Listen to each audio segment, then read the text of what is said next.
తాకట్లో ఉన్న మీ బంగారాన్ని విడిపించి ఆ రోజు ఆన్లైన్ రేటుకి కొంటాం. Sharma gold company. నమస్కారం, సుమన్ టీవీకి స్వాగతం. నేను మానస. ఈ రోజు మనతో పాటు ఉన్నారు ప్రముఖ జ్యోతిష్య వాస్తు పండితులు సుభాష్ శర్మ గారు. వారితో మాట్లాడదాం. గురుగారు నమస్కారం అండి.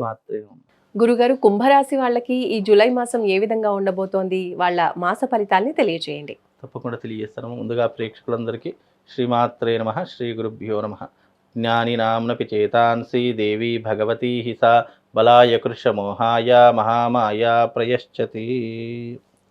కుంభరాశి వారు మహర్జాతకులు, అదృష్టవంతులు అని చెప్పుకోవచ్చు. ఎందుకంటే ఈ రాశిలో పుట్టినటువంటి జాతకులు నిండు కుండలా ఉంటూ ఉంటారు. ఎప్పుడూ కూడా ఆహ్లాదకరంగా ఉంటూ ఉంటారు. ఎప్పుడూ కూడా ఎన్ని కష్టాలు వచ్చినా కూడా ముఖం మీద చిరునవ్వు కూడా చెరగకుండా ఎప్పుడూ కూడా 10 మందిలో ఉన్నప్పుడు ఆనందంగా ఉంటూ ఉంటారు. ఎన్ని ఇబ్బందులు వచ్చినా ఎవరితో పంచుకోకుండా సంతోషాన్ని మాత్రమే పంచుకునేటటువంటి అవకాశాలు వీళ్ళ జీవితంలో ఎక్కువగా ఉంటూ ఉంటాయి. చిన్ననాటి నుండి ఎన్నో ఇబ్బందులు, ఎన్నో ఒడిదొడుకులు ఎదుర్కొని అంచెలంచెలుగా జీవితంలో పైకి ఎదిగేటటువంటి వారిలో ఈ కుంభరాశి వారు ఒకరు అని చెప్పుకోవచ్చు. అలాగే వీళ్ళ జీవితంలో 10 మందికి సహాయం చేసేటటువంటి అవకాశాలు, 10 మంది కోసం పాటుపడేటటువంటి వ్యవహారాలు వీళ్ళ జీవితంలో ఎక్కువగా ఉంటూ ఉంటాయి. అలాగే వీళ్ళు స్థిరతత్వం కలిగినటువంటి వారు. స్థిరతత్వము అని అంటే కనుక ఏదైనా ఒక పని అనుకున్నారు అంటే ఆ పనిని సాధించేంత వరకు వదిలిపెట్టరు. వీళ్ళకి ఒక పని అనుకుంటే దాంట్లో ఎన్నో ఒడిదొడుకులు వస్తూ ఉంటాయి. కానీ ఎన్ని విధాలుగా అడ్డంకులు వచ్చినా కూడా ఆ పనిని సాధించేంత వరకు వదిలిపెట్టకుండా ఉండేటటువంటి వారిలో ఈ కుంభరాశి వారు ఒకరు. వీళ్ళకు ట్రాన్సాక్షన్స్ అన్నా, లావాదేవీల వ్యవహారాలన్నా, డబ్బు విషయాల్లో వ్యవహారాదులన్నా వీళ్ళకి చాలా ఇష్టమవుతూ ఉంటుంది. అంటే డబ్బులు సంపాదించాలి, జీవితంలో గొప్ప వాళ్ళం కావాలి, 10 మందిలో మనమేంటో నిరూపించుకోవాలి అని ఆసక్తి ఉన్నటువంటి వారు ఈ కుంభరాశి వారు అని చెప్పుకోవచ్చు. తల్లిదండ్రుల దగ్గర నుంచి చాలా అవకాశాలు వస్తూ ఉంటాయి. ఎన్నో రకాలుగా బ్యాక్ బోన్ సపోర్ట్గా ఉండి వీళ్ళని ముందుకు నడిపించేటటువంటి అవకాశాలు తల్లిదండ్రులు చాలా ఎక్కువగా చూసుకునేటటువంటి అవకాశాలు వీళ్ళ జీవితంలో ఏర్పడుతూ ఉంటాయి. వీళ్ళకి ఎక్కువగా ఏంటి అని అంటే కనుక స్వయం ఉపాధి కల్పించుకోవాలి. అంటే మనమే ఉపాధి కల్పించుకొని 10 మందికి ఉపాధిని ఇవ్వాలి అని ఆలోచించేటటువంటి అవకాశాలు వీళ్ళ జీవితంలో చాలా మట్టుకు ఏర్పరచుకుంటూ ఉంటారు. అలాగే వీళ్ళు ఎక్కువగా ఏ రంగంలో రాణిస్తారు అని అంటే కనుక ఈ యొక్క ఫైనాన్స్ బిజినెస్లో కానివ్వండి, గోల్డ్ ఫైనాన్స్లో కానివ్వండి, లేదు అని అంటే కనుక ఈ వడ్డీ వ్యాపారాల్లో ఎక్కువగా రాణించేటటువంటి అవకాశాలు ఎక్కువగా ఉంటాయి. ముఖ్యంగా కుంభరాశి వారు విదేశాలకు వెళ్ళాలి, స్థిరపడాలి, మంచి డబ్బులు సంపాదించాలి, లగ్జరీ లైఫ్ని అనుభవించాలి అని అనుకుంటూ ఉంటారు. కానీ కుంభరాశి వాళ్ళు ఏంటంటే కనుక సంతోషం ఎక్కువే, బాధ ఎక్కువే. సంతోషాన్ని 10 మందితో పంచుకుంటారు తప్ప బాధను ఎవరితో పంచుకోకుండా ఉండేటటువంటి వ్యక్తులు ఈ కుంభరాశి వారు అని చెప్పుకోవచ్చు. ఎందుకంటే మనం ఎప్పుడు గొప్పగా బతకాలనేటటువంటి ఆలోచన ద్వారా మనలో ఉన్నటువంటి బాధ మనలో దాచుకుంటూ కేవలం సంతోషం, ఆనందము, ఏదైనా అచీవ్మెంట్స్ మాత్రమే ఎదుటి వారితో పంచుకుంటారు. ఏదైనా ఇబ్బంది, కుటుంబ విషయాలు కావచ్చు, లావాదేవీల విషయాలు కావచ్చు, డబ్బుల విషయాలు కావచ్చు, ఎవరితో పంచుకోకుండా ఉంటూ ఉంటారు. ఒకవేళ పంచుకుంటే మనం నామోషి అయిపోతామేమో, 10 మంది మనకు వేలెత్తి చూపిస్తారని భయం ఎక్కువగా ఉండేటటువంటి అవకాశాలు ఈ కుంభరాశి వారిలో ఎక్కువగా ఉంటూ ఉంటాయి. కాబట్టి ఇలాంటి వ్యక్తిత్వం కలిగినటువంటి వారు కుంభరాశి వారు అని చెప్పుకోవచ్చు. అలాగే వీళ్ళకు రాష్ట్రాధిపతి శని అవుతూ ఉంటాడు. ఈ శని రాష్ట్రాధిపతి అయినందువలన వీళ్ళ కోపం, ఆవేశం ఎక్కువగానే ఉంటూ ఉంటుంది. కానీ అది తరచుగా కనిపించదు. ఎప్పుడైనా మ్యాన్ హ్యాండ్లింగ్ జరిగినప్పుడు లేదా వీళ్ళ మీద విమర్శలు వచ్చినప్పుడు వీళ్ళ కోపం విపరీతంగా వచ్చేస్తుంది. ఆ సమయంలో ఎదుటి వారు ఎవరు అని కూడా చూడకుండా వాళ్ళకి వాళ్ళ అంతు చూసేంత వరకు వదిలిపెట్టరు. అలాగే వీళ్ళకి ఏంటి అని అంటే కనుక స్థిరతత్వం కలిగినటువంటి వారు. స్థిరతత్వం అంటే కనుక వీళ్ళు నిలకడగా ఉండేటటువంటి అవకాశం ఎక్కువగా ఉంటూ ఉంటుంది. ఏదైనా ఒక మాట మీద నిలబడితే ఆ మాటనే పట్టుకొని వేలాడేటటువంటి వ్యవహారాలు వీళ్ళ జీవితంలో ఎక్కువగా ఉంటూ ఉంటాయి. అలాగే తల్లి అంటే చాలా ఇష్టం ఉంటుంది, చాలా ప్రేమగా ఉంటూ ఉంటారు. అలాగే తల్లిని బాగా చూసుకోవాలనేటటువంటి ఆసక్తి కలిగినటువంటి వారు కూడా ఈ కుంభరాశి వారు అని చెప్పుకోవచ్చు. అంటే తల్లి చాటు బిడ్డలు అని చెప్పుకోవచ్చు. అలాగే వీళ్ళకు జీవితంలో ఏంటి అంటే కనుక ఎక్కువగా వీళ్ళు కష్టపడుతూ ఉంటారు, కానీ ప్రతిఫలం చాలా తక్కువ శాతంలో వస్తూ ఉంటుంది. అంటే కొద్దిపాటిగానే వస్తూ ఉంటుంది. తద్వారా వీళ్ళు కొద్దిగా అసహనానికి లోనవుతూ ఉంటారు. కాబట్టి జీవితంలో మీరు ఎప్పటికైనా మీరు స్థిరత్వం పొందేటటువంటి అవకాశం చాలా మట్టుకు కనిపిస్తాయి. దాదాపుగా 35 సంవత్సరాల వరకు వీళ్ళ జీవితంలో కష్టపడుతూనే ఉంటారు. ఇక 35 సంవత్సరాలు దాటిన తర్వాత వీళ్ళు అదృష్టవంతులు అని చెప్పుకోవచ్చు. ఎందుకంటే డబ్బుని సంపాదించుకోవడం, లగ్జరీ లైఫ్ను అనుభవించుకోవడం, ఆస్తులు కొనుగోలు చేసుకోవడము, ఆస్తులు దాచిపెట్టుకోవడం, ఇలాంటివి ఎక్కువగా ఆఫ్టర్ 35 సంవత్సరాల తర్వాత వీళ్ళ జీవితంలో ఎక్కువగా జరుగుతూ ఉంటాయి.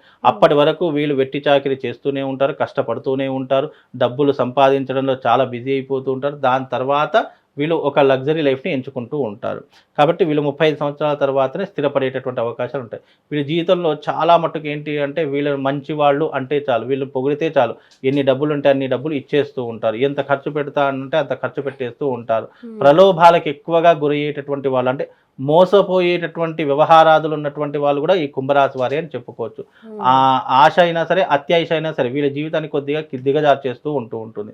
డబ్బులు ఎక్కువగా వస్తున్నాయంటే దేంట్లోనైనా సరే దాంట్లో ఇన్వెస్ట్మెంట్ పెట్టేస్తూ ఉంటారు. అలాంటి విషయాల్లో కొంచెం జాగ్రత్తగా ఉండాలి. జీవితంలో వీళ్ళకి పార్ట్నర్షిప్ బిజినెస్ కలిసి రాదు. కాబట్టి ఎవరితో మీరు పార్ట్నర్షిప్ పెట్టుకోకుండా ఉండాలి.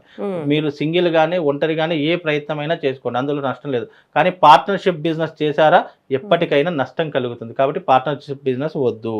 అలాగే మీకు ముఖ్యంగా కోపం ఆవేశం తగ్గించుకునే ప్రయత్నం చేయండి. వీళ్ళకి ఏంటి అంటే వీళ్ళు మైండ్లో ఏదనిపిస్తే అది వెంటనే చేసేస్తూ ఉంటారు. ఎగ్జాంపుల్గా సడన్ డెసిషన్స్ అంటారు చూసారా, అలా సడన్గా ఏదైనా డెసిషన్ వచ్చింది, ఏదైనా ఆలోచన వచ్చిందంటే వెంటనే చేసేస్తూ ఉంటారు. అలాంటి 1కి 10 సార్లు ఆలోచన చేసి నిర్ణయం తీసుకోవడం చాలా మంచిది. కాబట్టి ఇలాంటి కొన్ని విషయాలు జాగ్రత్తగా ఉండండి. మిగతా విషయాలన్నీ కూడా వీళ్ళకు చాలా బాగానే ఉన్నాయమ్మా. గురుగారు, మరి కుంభరాశి వాళ్ళకి అదృష్ట సంఖ్య, అదృష్ట రంగు, అదృష్ట వారం గురించి తెలియజేయండి. కుంభరాశి వారికి అదృష్ట వారము వచ్చేసి శనివారం అదృష్టవారంగా పరిగణించబడుతుంది. అలాగే వీళ్ళకు అదృష్ట దిశ వచ్చేసి పడమర దిశ వీళ్ళకు అదృష్టమైనటువంటి దిశ. అలాగే అదృష్ట రంగు నీలం కానీ లేదు అని అంటే గనక పసుపు రంగు, ఎల్లో కలరు వీళ్ళకు చాలా అదృష్టమైనటువంటి సూచికగా చెప్పడం జరిగింది. అలాగే వీళ్ళకు శుభ మాసాలు మార్చ్, ఆగస్టు వీళ్ళకు కలిసి వచ్చేటటువంటి మాసాలు, నెలలు. అలాగే అదృష్ట సంఖ్య వచ్చేసి 3 కానీ 8 కానీ వీళ్ళకు కలిసి వచ్చేటటువంటి అదృష్ట సంఖ్యగా చెప్పడం జరిగింది. అలాగే వీళ్ళకు ముఖ్యంగా వీళ్ళు గురువారం వీళ్ళకి ఘాతవారం అవుతుంది కాబట్టి కుంభరాశి వారికి గురువారం రోజున ఎలాంటి శుభముహూర్తాలు చేయకూడదు. అలాగే ఎలాంటి కొత్త పనులు చేయకూడదు. ట్రాన్సాక్షన్స్ అసలే చేయకూడదు. అప్పులు తీసుకోవడం కానీ అప్పులు ఇవ్వడం కానీ గురువారం రోజున అసలు పెట్టుకోకుండా ఉండాలి. కొత్త బట్టలు తీసుకోవడం, కొత్త బట్టలు ధరించుకోవడం ఇవి కూడా చేయకూడదని శాస్త్రము. అలాగే వీళ్ళకు విధియ, అష్టమి, త్రయోదశి తిథులు వీళ్ళ జీవితంలో ఘాత తిథులు, అంటే ఈ తిథులలో ఎలాంటి పనులు చేయకూడదని శాస్త్రము. వీళ్ళకు చైత్ర మాసము ఘాత మాసం అవుతుంది. అంటే మనకు చైత్ర మాసంలో వీళ్ళు ఎలాంటి శుభకార్యాలు కూడా చేయకూడదని శాస్త్రం. కాబట్టి ఇలాంటి కొన్ని నియమాలు పాటించే ప్రయత్నం చేయండి, అందరికీ శుభం లాభం కలుగుతుంది. గురుగారు, అలాగే కుంభరాశి వాళ్ళు ఈ నెలలో పాటించాల్సినటువంటి పరిహారాలు కూడా తెలియజేయండి. కుంభరాశి వారికి ఇప్పుడు ఇంకా 2.5 సంవత్సరాల పాటు శని పీరియడ్ నడుస్తుంది కాబట్టి ఈ శని దశలో ఏంటి అంటే గనక మీకు కొద్దిగా అవాంతరాలు ఎదురైనప్పటికీ కూడా అది మీకు అదృష్టాన్నే కలిగిస్తూ ఉంటుంది. కాబట్టి మీరు భయపడాల్సిన పని ఏం లేదు. అందులోనూ ఇప్పుడు గోచారరీత్యా ద్వితీయ స్థానంలో కుంభరాశి గురించి ద్వితీయ స్థానంలో శని సంచరిస్తున్నాడు కాబట్టి కొన్ని ఆర్థిక పరమైనటువంటి ఇబ్బందులు కలుగుతాయి. అంటే ట్రాన్సాక్షన్స్ ఎక్కువగా చేసేస్తూ ఉంటారు. ఎప్పుడైతే మీకు అవసరమైన డబ్బులు తీసుకోవడం, ఇవ్వడం ఇలాంటి ఎక్కువగా మీ యొక్క జీవితంలో ఇప్పుడు జరిగేటటువంటి లక్షణాలు ఎక్కువగా ఉంటాయి. కాబట్టి అలాంటి విషయాలు కాస్త ట్రాన్సాక్షన్స్ విషయంలో చాలా జాగ్రత్తగా ఉండాలి. అలాగే ఎవరికి పడితే వాళ్ళకి షూరిటీలు ఇవ్వడం కానీ, లేదు డబ్బు విషయంలో కలగజేసుకోవడం కానీ ఇలాంటి వాటికి దూరంగా ఉండే ప్రయత్నం చేయండి. ఆరోగ్యం పట్ల శ్రద్ధ వహించండి. వీలైతే నీలం కానీ స్టోన్ ధరించుకునే ప్రయత్నం చేయండి. మీకు కరంగలి మాల కానీ లేదా ఎల్లో కలర్ పసుపు మాల అనేటటువంటిది ఒకటి దొరుకుతుంది, దాన్ని హారిద్రిక మాల అంటారు. ఆ ఎల్లో కలర్లో ఉన్నటువంటి హారిద్రిక మాల కానీ ఈ కుంభరాశి వారు ధరించడం వల్ల కొంతవరకు ఉపశమనం కలుగుతూ ఉంటుంది. అలాగే మీరు దేవతా అర్చన చేయాలి అని అంటే గనక అమ్మవారి యొక్క అర్చన చేసుకోండి. మహాలక్ష్మీదేవి అమ్మవారి యొక్క అర్చన చేసుకోవడము, లేదు అని అంటే కనుక విష్ణుమూర్తి అర్చన చేసుకోవడం మీ జీవితంలో చాలా ఉపయోగపడుతూ ఉంటుంది.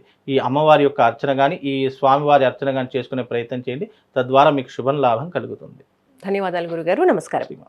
చూసారు కదండి, ఇది కుంభరాశికి సంబంధించిన జూలై మాస ఫలితాలు. చూస్తూనే ఉండండి సుమన్ టీవీ. నమస్కారం.